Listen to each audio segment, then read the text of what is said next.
जवळ काम केलेलं आहे आणि त्याच्यातून ती आता हर्षवर्धन पाटील त्याला तर काय कळतं का नाही कुणाला माहिती, त्यानं तर 75 वर्षाच्या आईलाच जिल्हा परिषदेची उमेदवारी. अरे पक्या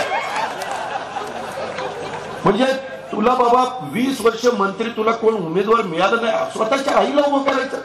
ती पंतप्रधान नोटा बँकेतनं काढायला स्वतःच्या आईला उभे करतोय, ही जिल्हा परिषदेला स्वतःच्या आईला उभे करतोय. आता माझी पण आई 75 वर्षाची आहे, तिनं आराम करावा. तिनं त्या ठिकाणी नातवंडांचं कसं चाललंय, मुलाचं कसं चाललंय, सुनेचं कसं चाललंय, दिराचं कसं चाललंय ते पाहावं ना. ही कुठलं ह्या वयात काय राव हर्षवर्धन पटत नाही मला तुझं. म्हणजे ठीक आहे तुला उमेदवार नाही मिळाला तर मला सांगायचं, मी एखादा दिला असता उमेदवार. आपल्याकडे आहे बावड्याला लई उमेदवार आहे, मी कुणाला तरी सांगितलं असतं जाऊ दे. आम्ही मागे केलं. मी आज तुम्हाला सांगतो, मागच्या 2004च्या विधानसभेच्या निवडणुकीमध्ये मालोजी भोसले यांनी आपल्याकडे उमेदवारी मागितली होती कोल्हापूर शहर. त्याच्यानंतर आपला धुळ्याचा DS आहे त्यांनी उमेदवारी मागितली होती. काँग्रेसला उमेदवार पाहिजे होते. पवार साहेबांनी मला दिल्लीत फोन केला की सोनिया गांधी म्हणतात की मला तिथे 2 उमेदवार द्या.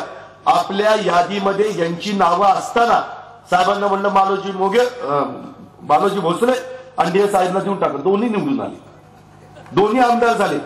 आज कुणी फोन करा मालोजी भोसलेंना की तुम्हाला राष्ट्रवादीतनं काँग्रेसमध्ये पाठवलं होतं का. हर्षवर्धन मला सांगायचं मी दिला असताना उमेदवार. तसं काही काळजी करायचं कारण नाही. पण एक गोष्ट बरी नाही, आज राजकारणामध्ये काम करत असताना कुठे जिल्हा परिषदेच्या करता, तालुका पंचायतीच्या करता स्वतःच्या वयस्कर आईला एवढं तुम्हाला जर हौसच होती तर तुमच्या बायकोला उमेदवारी द्यायची काय हरकत होती. नोटाबंदीमुळे अक्षरशः या राज्याचं आणि देशाचं नुकसान करण्याचं काम या भाजप शिवसेनेवाल्यांनी केलेलं आहे. कदाचित उद्याच्या महानगरपालिकेच्या निवडणुकीच्या नंतर जर भाजपचं सरकार पडलं तर तुम्हाला आश्चर्य वाटून देऊ नका. अशा प्रकारची राजकीय परिस्थिती आज या राज्यामध्ये निर्माण झालेली आहे. उद्धव ठाकरे म्हणतात की आम्ही यांचा पाठिंबा आमचा गृहीत धरू नका, आणि जर जसं तामिळनाडूमध्ये घडलं तसं उद्याच्याला महाराष्ट्रामध्ये घडलं तर त्याच्यामध्ये कुठलाही वेगळा विचार मनामध्ये आणू नका. परंतु सनसनी नेहमीच मला